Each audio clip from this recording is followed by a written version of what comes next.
Coffee stain badge on a lanyard string. Hotel ballroom, buzzing, fluorescent wings. Name tags, crooked inside jokes. We live on acronyms and conference notes. Late night panels, early flights, still swapping war stories under dim lights. If the world goes sideways, who they gonna call? The weirdo taking roll in the expo hall. I am talks tonight. Yeah, we laugh so we don't lose our minds. Blue skies days to the worst headline. We're the ones still on the lam. I am talks tonight.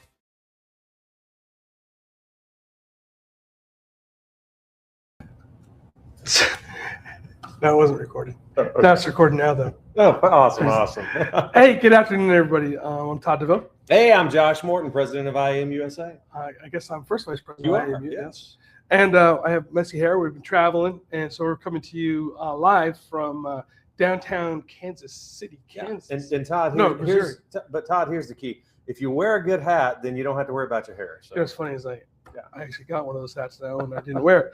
But you know what? That doesn't make a difference. We're not here to talk about hair tonight. We're here to talk about IAEM, where we're going, and we're here for the board meeting. And we're here to talk to you a little bit about what the future is. So obviously in November, we do the transition, and Josh goes to be past president. Yeah. So Josh, what's going on with IAM right now? As in your presidency, where are we at?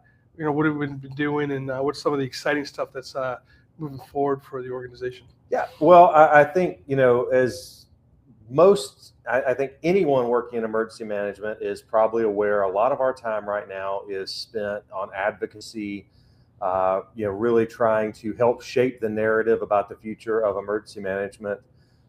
We've been dealing with a lot of things on the government affairs front, and really that's nothing new. I mean, that's especially this past year and a half, that has been really a huge focal point for us. Just over the weekend, we had to release a statement regarding the president's proposed budget cuts, which would pretty much eliminate preparedness grants. Mm-hmm. So we're definitely spending a lot of time on that. We're also working on getting member benefits spun up. I know a lot of you that were at the conference heard me talk about that in my speech at the banquet. And it is something that we're working hard to try and make come to fruition. Just a few weeks back, you should have gotten an email announcing that the Samsung member benefit has gone live. And so you can get employee pricing on Samsung products, which is exciting. Super exciting. Yeah, absolutely. I mean, if you need a new washer or dryer or TV, whatever it is you're looking for, you make sure you use your IAM discount for that. We've still got the Amazon Business Prime that is free to you as a member of IAM. So we have that for you.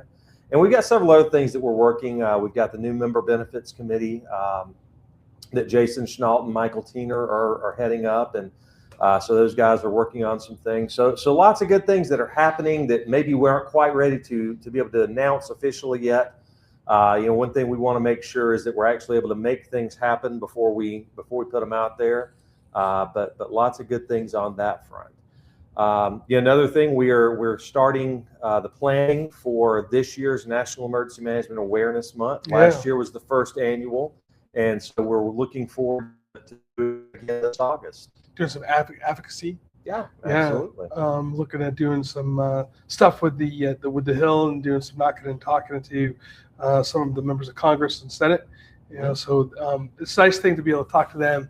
My experience when I went last year was they were very interested in learning more about what we do as emergency managers and how we help their constituents. And we take that approach. It's not telling them to vote for this bill or that bill. That's not what we're here to do. We're here to talk about what is emergency management and how do we impact their communities. And a lot of them were really excited to talk to us and learn more. So it was a nice move forward. Now we got the benefits coming up, which I know the Samsung thing is super exciting. When people ask you, Josh, why should you become an IAM member? That's one of the big number one questions I always get. What's your answer to that? For me, I've told this story a dozen times. I joined IAM back in 2013 because I wanted to go to the conference. That's the only reason I joined. Okay, that just full transparency. Did not have any thought in my mind that I would be sitting here 13 years later as the president of the association. But, for me, I joined because I wanted to go to the conference and I wanted to see what that was all about. And what I found was this community of people that I have connected with that have really become another family for me. And I have friends all across the country, and I know that you can do a lot of that stuff, through LinkedIn and things like that these days, but it's not the same as sitting down in a room with somebody and getting to know them. And, yes, the professional level is important, but I know these people on a personal level. And so when there's something going on, Hurricane Helene, was huge in my community. And I can't tell you how many members of IAEM reached out to me, not because I was on the board, but because they knew me and we'd become friends over the years. And that, I think, above any member benefit that we can put in place, that is the most valuable part of this association. Yeah. Well, I'll tell you, we have been doing a lot of outreach to emergency managers who have been involved in some of these largest disasters. You may have received a phone call from one of us or from the board members just to say, hey, how are you? Because you got to remember, like when we're responding to these events, that we want to check on you as a person, as an individual. And then so as a member, we're calling you to say, hey, and again, offering that help if you need anything.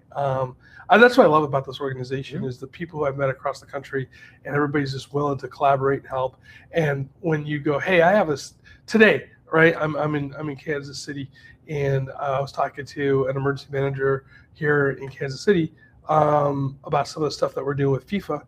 And he's like, yeah, let's talk. Let's trade notes. Let's see, where we can kind of learn from each other. And it's through this organization that allows us to do that more so than through LinkedIn. I mean, yes, LinkedIn works, but it's always a stranger, right? Like I have 10,000 people that I'm connected to on LinkedIn. I don't know them. And I know I'm one of the old people that likes to sit down and have a conversation with somebody. I know that. And I know Todd's older than me, but Todd's more hip into the social media stuff than I am. I know I'm not great at it, but the thing is, I see so much value in that personal contact of sitting down, having a conversation with somebody, and this association has let me build the relationships. Now I can pick up the phone and call emergency managers all across the world that I know them. Yeah, that's you broke bread with him. You've had conversations with him. It's not somebody who you just send a random text to in the middle of on social media. Yeah. I think that's important. So where do you see, Josh, this association going? Obviously you're coming to midway through your administration. Where do you see us moving in the next couple of years? Say let's the next 5 years or so. Yeah. Well, for me, I think one of the things that we have done over the past couple of years is we have been extremely intentional about trying to connect what each president is doing and what the first vice president and the second vice president are doing and planning to do. A lot of times things, don't always get transitioned administration to administration. And so I think that is one thing that I hope people will remember from this time period is that we've been very intentional about that. I will say, I sort of feel this way, and I think Carrie probably has the same experience. Unfortunately, a lot of the things that we really wanted to do kind of got hijacked over the past year and a half with everything that's been going on in the emergency management world. But we have been working really hard to try and stabilize things and to be a leading voice in Washington and across the nation. And I will say I feel like we're making some headway there. Are we where we'd love to be? Not yet, but we're getting there. But I'm really excited about where we're heading over the next few years. I hope to see us growing. I hope to see us expanding. I think that we still have a lot of great things to offer our members, and I'm looking forward to the evolution of that. Judd Freed, who was president back in 2021, came in 2020, I think. Judd and I had a conversation one time when he was president. He said, this is sort of the farewell tour. By the time you get to be president, you're sort of on your way out already. You've been in a seat for 2 years, and now you're really just trying to pave the way for those that are coming behind you. Is really what you're doing. A lot of your presidential year is trying to help lay the groundwork for what your first vice president and second vice president hope to accomplish. So I'll turn that question back to you and say, where do you see us going over the next couple of years? Because you're going to be here longer than I am. That's a great question, Josh. A couple things. First of all, I want to echo what Josh was saying, that Carrie, Josh, myself, and then of course now we have MJ coming behind me on this one, and whoever the next second VP is, who, when we go to elections here pretty soon, actually. It's been purposeful of saying, hey, let's have a conversation. Let's get everybody on the same page. There's no headbutting going on. It's really working as a team, which I think is really exciting to move things forward. Before you move on, I want to jump in here and say that is one thing that I'm also really proud of with the team that we have is, it's not about, Josh is doing this or Josh is doing that. And we're going to do this. It's literally, we view this thing as a team, and we move as a unit, and we rise together and we fall together. So, we're not worried about our name being attached to stuff. We're worried about getting the mission done. Absolutely. And so to piggyback on that, obviously we're going to continue to really amplify our voice, the voice of emergency management, which we need to do today. As we see, there are some things that are coming in the news that isn't favorable towards our profession, and we're here to not just be a sole voice out there. We're echoing thousands of voices in emergency management of what we feel is important as the profession, and also as the association. And yes, we speak for the 6,000 members of the association, which is really nice. And we reach out as well. Now, some people have said to me, hey, do you guys take surveys and polls and stuff? Yeah, we've done this. We're going to do some more of it. So we have that coming up behind us as well. MJ is working on that diligently right now, of surveying the membership to see, if we're going in the right direction and what you guys want to see as well. So please look forward to that coming out. When we look at this organization, I guess we could say there's a couple of them out there, but realistically, as far as the grassroots emergency manager in the trenches, this is where you are to get represented, and I'm happy to be part of that. And we're going to be pushing that voice even louder going into the future. Excuse me. And so that's the big one right there, is they're really amplifying our voice. On the member benefit side of it, things, as Josh was talking about before, we're going to continue to grow that, and we're going to continue to look for leaders in the organization. Right. So if you want to be part of what we're doing, if you think that you have stuff to add, which I'm sure everybody out here does, there are ample opportunities for you to be part of leadership. And I think one of the things that we've done in the past that we fixed it, we're fixing it.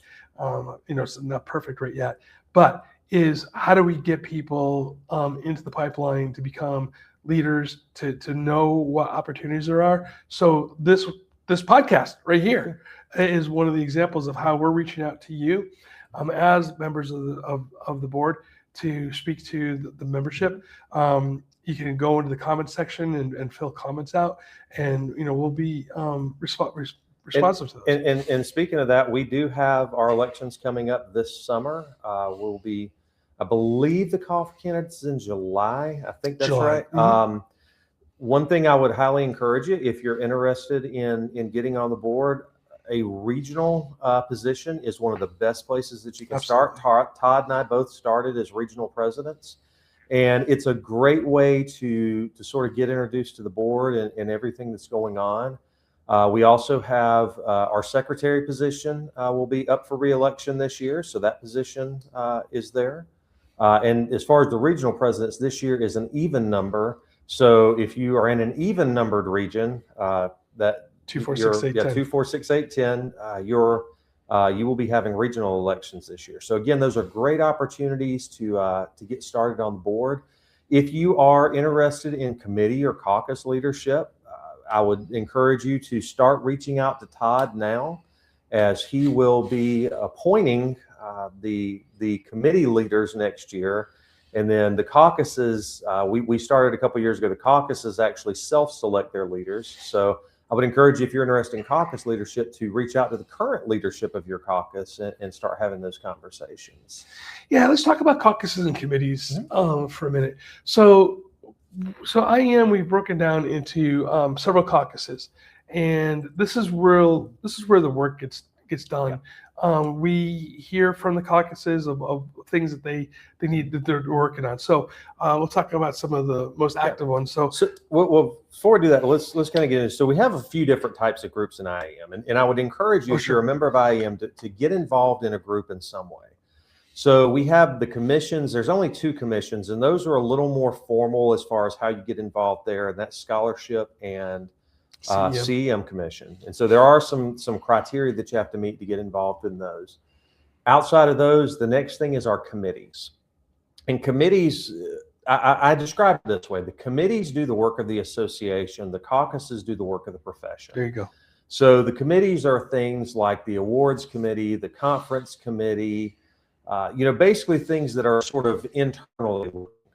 Caucuses are really the folks who are doing the work of the profession. You're out there looking at special interest area, things like disaster cost recovery, weather-related issues, colleges, universities, healthcare. There's a lot of different caucuses, and there's something out there for everybody. Mm-hmm. And then the last kind of group that we have is consortiums, and this is the newest thing. We only have a couple of those. Consortiums are a little bit different because those are areas where we've recognized a need to partner with some associations outside of IAEM.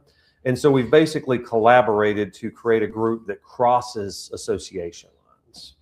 Yeah, and it's easy. Like, if there's something that you're interested in, and say there isn't a caucus associated with it yet, if you get 20 people to sign up, you can start a caucus as well. The only thing is like anything else, if you're saying that you want to be the leader of that caucus, we are going to expect you to be a leader of the caucus and to do work. So it's not you just start one and then you walk away from it.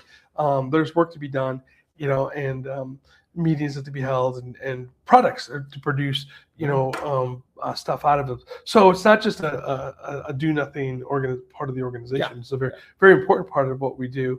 And again, it's another. And there are requirements for caucuses to stay. So, if a group isn't doing anything, it could be on the chopping block. Yep, that's pretty much true. Yeah. Bye-bye. Yeah. But that being said, this is how, if you want to get into leadership, that's where I started. Actually, I started as a regional representative for the UCC, for the Universities and Colleges Caucus, and I went from there.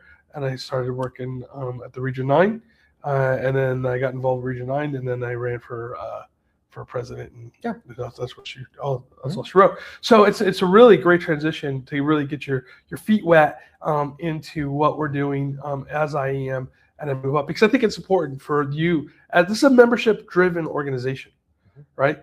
This is not some association you pay money into and there's a bunch of people. No, this is membership-driven. Yeah.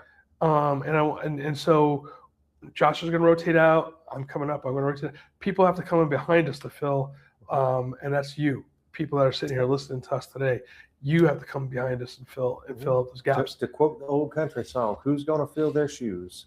Who's going to fill their shoes? There you go. Absolutely. So, pretty soon I get to be, Josh is getting there next year. We get to have a badge that says past president on there. And then we just walk around, I guess, and shake people's hands. Yeah, you become the old guy in the corner at the conference. I already am the old guy in the corner at the conference. I'm just older guy in the corner. So, but it's exciting, right? And I love to see people that want to get involved. And if you want to, reach out to me. I have an email that's available to you. It's todd@iaem.com. Josh is josh@iaem.com. So reach out and just say, hey, this is what I want. I want to get involved somehow. And I'll talk your ear off about it and get you roped into something for sure. We have plenty of work and not enough hands, so absolutely get involved. So, Josh, we're here this week at the board retreat. Talk a little bit about the board retreat and what the goals and objectives are and why we're here. Yeah, so the IAEM USA Board of Directors, we meet monthly via conference call, and we get together twice a year for in-person board meetings. One of those happens at the conference, and then the other one happens somewhere in the March-April timeframe, and that meeting is usually 2 to 3 days long. It really is our biggest meeting of the year as far as the agenda goes. This is the meeting where we set the agenda for the year. We sort of do strategic visioning for the year, talk about the overall direction of the association and where we're heading, get a jump on strategic planning. And all of those things are on the agenda for this week, as well as kind of buttoning down some other issues that we've got going. But really, it is a jam-packed few days with very little downtime and a lot of work to get done. But we've got a great team this year. Our entire board is great and doing great work.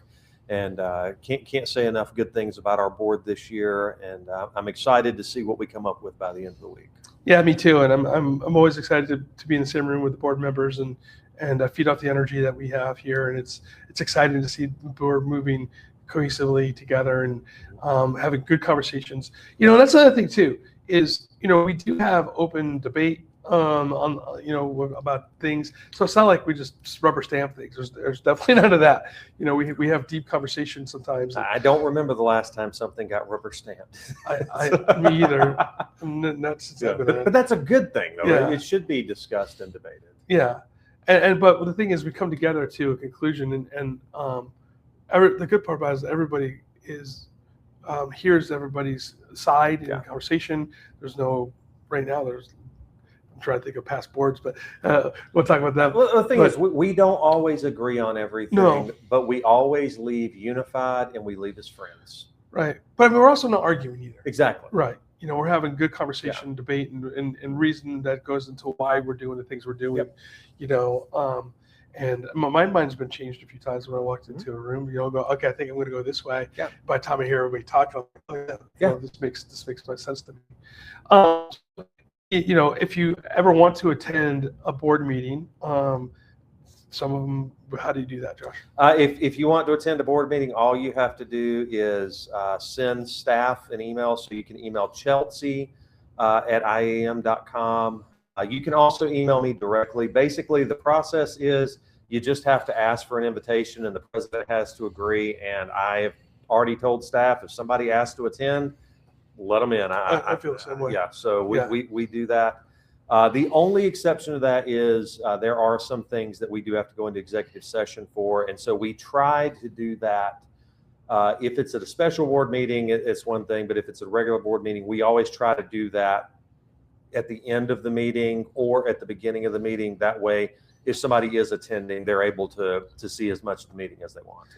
Yeah, and we try to be as transparent as legally possible. There are things that we can't discuss outside of the board meeting, like the closed session, just due to, I always tell people all the time, if we have to talk about personnel issues, would you want your personnel issue to be broadcasted, right? That's a good example, right? So no, you wouldn't. You want to have the privacy and the dignity and respect, and that's what we really use the closed session for, is more for those things. That contractual issues, right. If we're having to get legal advice from our attorney, things like that, that kind of stuff happens in executive session. Yeah, we don't just go into executive session to talk about things, you know. So, and I think if you talk to most board members, I can't speak for everybody, but I'll say the majority of the board members would be very transparent about what happens. Outside of stuff that we can't share. But again, if you have any questions, reach out to us. Please do. This is why when I proposed to doing the podcast last year, it wasn't about just having a podcast. It was really about reaching out to you as the member. This is hopefully when we start going live on a regular basis, you guys can join in, ask questions, and ask the hard questions. And if I don't know the answer, I'll tell you I don't have the answer, but I'll definitely make sure that we research it and staff gets back to you. And as I said, one thing that you can also do is if you have questions, email us ahead of time, and that way we can have the information and try to go ahead and address it Right, on the podcast. yeah. So. Mm-hmm. Absolutely. So some of the things that we're doing, just kind of maybe a preview on what we're doing with this podcast, is we're going to have each of the region presidents on. So that's 1 through 10. And then I talked to Thad today, and I told him that he's going to be on the Thad's our government affairs guy. He'll be on to talk about what's happening when we get closer to the Hill Day.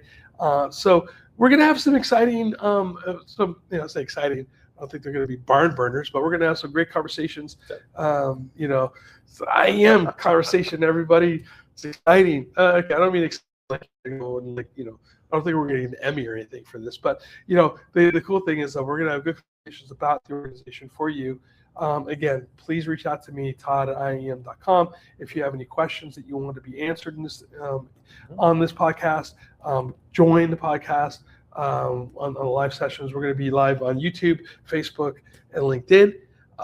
So join us there. Put your questions in the chat, and we'll make sure that if we don't see them during the conversation, we'll definitely have our team scrub them and get those questions answered to you. And all we're asking for on that is just respect both ways. Please don't attack anybody personally or that type of stuff, and you'll be fine. Remember, we still have our IAEM standards that we have to live to, and we don't want anybody to get in trouble for just trying to be silly on the podcast or in the comments. Now, full disclosure, we're not live today because we have an event that we have to be at 6 o'clock, Sure. which is the same time this is going to be posted. So if you're commenting right now, sorry, we don't see it. We're having dinner. So.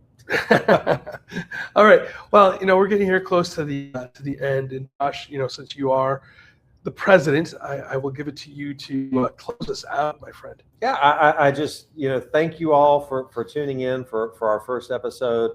I'm really looking forward to seeing where this podcast goes. Todd will be the regular host of this. I'm sure I'll be making plenty of appearances, but I'm really excited about this, and I think this is a great way for us to connect with our members.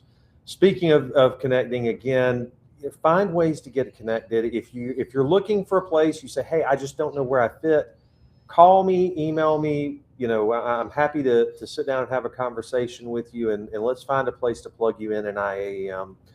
The other thing I would encourage you to do right now, just with everything going on, is especially if you work in government and you are not already connected with your local legislature or your local legislator, your member of Congress, your senator, or also your state representatives. Mm-hmm. Make sure that you're getting connected, because right now we need to be having all of those conversations. We need to be encouraging Congress to fully fund emergency management. We also need to be talking to our state legislatures about what happens next, because as we're starting to see these things happen, the states and the local jurisdictions are going to have a plan. And it's something we're working on in our state right now is trying to get creative about this. But I would encourage all of you, if you're not thinking about those things, start thinking about them. So the South has hurricane season. The West Coast, we just have fire. Mm-hmm. We don't have seasons anymore. Yeah. And then, so those things are big and they impact us a lot. Yes. And we're going to need help to be prepared for those. Yeah. Right? Preparedness, this, I'm preaching to the choir, right? Preparedness is all the way. That's it. All right. Anything else? That's it. Thank you all again for joining, and look forward to seeing you again soon. Coffee stain badge on a lanyard string. Hotel ballroom. Buzzing. Fluorescent wings.